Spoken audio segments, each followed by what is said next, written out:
എല്ലാവർക്കും സെമീനാസ് കുക്കറിയിലേക്ക് സ്വാഗതം. ഇന്നത്തെ റെസിപ്പി വളരെ സിമ്പിൾ ആയിട്ട് ചെയ്തെടുക്കാൻ പറ്റുന്ന ഒരു ബനാന പുഡിംഗ് ആണ്. പെട്ടെന്നൊരു മധുരം കഴിക്കണം എന്നൊക്കെ തോന്നുന്ന സമയത്ത് ചെയ്തെടുക്കാൻ പറ്റുന്ന ഒരു സിമ്പിൾ ആയിട്ടുള്ളൊരു പുഡിംഗ് ആണിത്. ചൈനാഗ്രാസ് ജലാറ്റിൻ ഒന്നും ഉപയോഗിച്ചിട്ടില്ല, വളരെ കുറഞ്ഞ ചേരുവകൾ ഉപയോഗിച്ച് ചെയ്തെടുത്തൊരു പുഡിംഗ് ആണിത്. അപ്പോൾ ഇതെങ്ങനെ ഉണ്ടാക്കാമെന്ന് നോക്കാം. ഇതിനായിട്ട് 2 ചെറിയ നേന്ത്രപ്പഴം ഇതുപോലെ ചെറിയ കഷ്ണങ്ങളാക്കി മുറിച്ചെടുത്തിട്ടുണ്ട്. അപ്പോൾ വലിയ നേന്ത്രപ്പഴമാണെങ്കിൽ ഒന്നെടുത്താൽ മതി. ഇനി ഒരു പാനിലേക്ക് 1 ടേബിൾ സ്പൂൺ നെയ്യ് ഒഴിച്ചു കൊടുക്കാം. നെയ്യ് നന്നായി ചൂടായി ഉരുകി വരുന്ന സമയത്ത് അരിഞ്ഞു വെച്ചിരിക്കുന്ന പഴം ചേർത്ത് കൊടുക്കാം. ഇനി ഇത് നന്നായിട്ടൊന്ന് വേവിച്ചെടുക്കാം. ഈ സമയത്ത് ഇതിലേക്ക് കുറച്ച് പഞ്ചസാര ചേർക്കാം. ഞാനിപ്പോൾ ഇവിടെ ചേർത്തിട്ടില്ല, കാരണം അത്യാവശ്യം മധുരമുണ്ട് ഈ പഴത്തിന്. ഇനി നന്നായിട്ടൊന്ന് വേവിച്ചെടുക്കണം.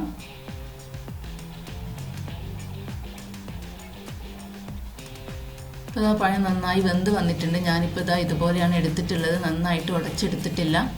അപ്പോൾ ഇങ്ങനെ ചെയ്യുന്നതാണ് കൂടുതൽ നല്ലത്. അപ്പോൾ നിങ്ങൾക്ക് ഈ രീതിയിൽ ഇഷ്ടമല്ല എന്നാണെങ്കിൽ നിങ്ങൾക്ക് ഉടച്ചെടുക്കാവുന്നതാണ്.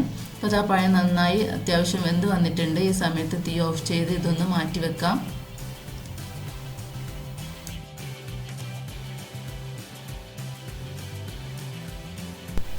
ഇനി ഒരു സോസ് പാനിലേക്ക് 2 കപ്പ് പാൽ ഒഴിച്ചു കൊടുക്കാം, അതായത് 1/2 ലിറ്റർ പാല്. ഇനി ഇതിലേക്ക് ഒരു 1/2 കപ്പ് പഞ്ചസാര അല്ലെങ്കിൽ 1/2 കപ്പ് മിൽക്ക് മെയ്ഡ് ചേർത്ത് കൊടുക്കാം. മിൽക്ക് മെയ്ഡ് ആണെങ്കിൽ കൂടുതൽ ടേസ്റ്റ് കിട്ടും. ഇനി ഇത് നന്നായിട്ടൊന്ന് യോജിപ്പിച്ചെടുത്ത് നമുക്ക് ഇതൊന്ന് തിളപ്പിച്ചെടുക്കാം. ഈ സമയത്ത് ഒരു ബൗളിലേക്ക് 3 ടേബിൾ സ്പൂൺ കസ്റ്റാർഡ് പൗഡർ ഇട്ട് കൊടുക്കാം. ഇനി ഇതിലേക്ക് ഒരു 1/4 കപ്പ് പാൽ ഒഴിച്ചു കൊടുത്തിട്ട് ഇത് നന്നായിട്ടൊന്ന് മിക്സ് ചെയ്തെടുക്കാം. എന്നിട്ട് ഇതൊന്ന് മാറ്റി വെക്കണം.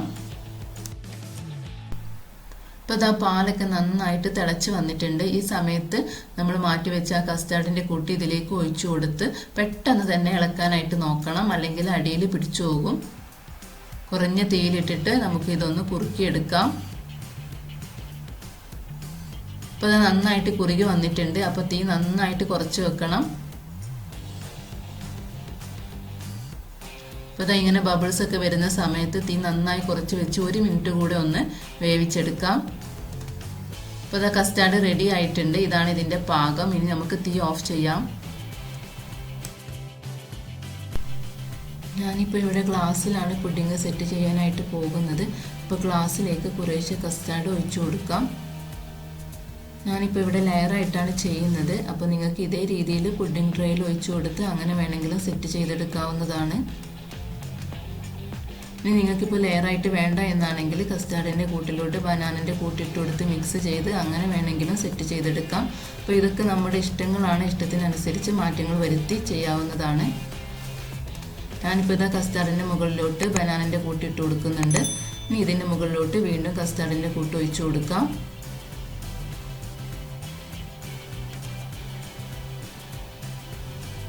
ഇനി ഇതിൻ്റെ മുകളിലോട്ട് ചോപ്പ് ചെയ്ത ബദാം ചെറിയൊക്കെ വെച്ച് ഗാർണിഷ് ചെയ്യാവുന്നതാണ്. അപ്പോൾ നിങ്ങളുടെ കയ്യിൽ ഏത് നട്ട്സാണോ ഉള്ളത് അതൊക്കെ വെച്ച് ഗാർണിഷ് ചെയ്യാം.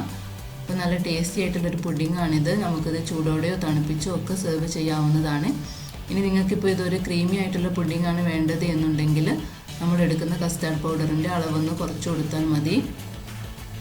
അപ്പോൾ നല്ല ക്രീമി ആയിട്ടുള്ളൊരു പുഡിങ് കിട്ടും. അപ്പോൾ എല്ലാവരും ഒന്ന് ട്രൈ ചെയ്ത് നോക്കുക. ഞാനിപ്പോൾ ഇത് ഫ്രിഡ്ജിൽ വെച്ച് സെറ്റ് ചെയ്തെടുത്തിട്ടുണ്ട്. അപ്പോൾ നമ്മുടെ ചാനൽ സബ്സ്ക്രൈബ് ചെയ്യാത്തവരുണ്ടെങ്കിൽ ഒന്ന് സബ്സ്ക്രൈബ് ചെയ്യാം. തൊട്ടടുത്തുള്ള ബെല്ലൈക്കൺ എനേബിൾ ചെയ്ത് ഓൾ എന്ന ഓപ്ഷൻ കൊടുത്താൽ ഞാനിടുന്ന വീഡിയോസിൻ്റെ നോട്ടിഫിക്കേഷൻ നിങ്ങൾക്ക് കിട്ടുന്നതാണ്. അപ്പോൾ വീണ്ടും മറ്റൊരു വീഡിയോയുമായിട്ട് നമുക്ക് കാണാം. താങ്ക്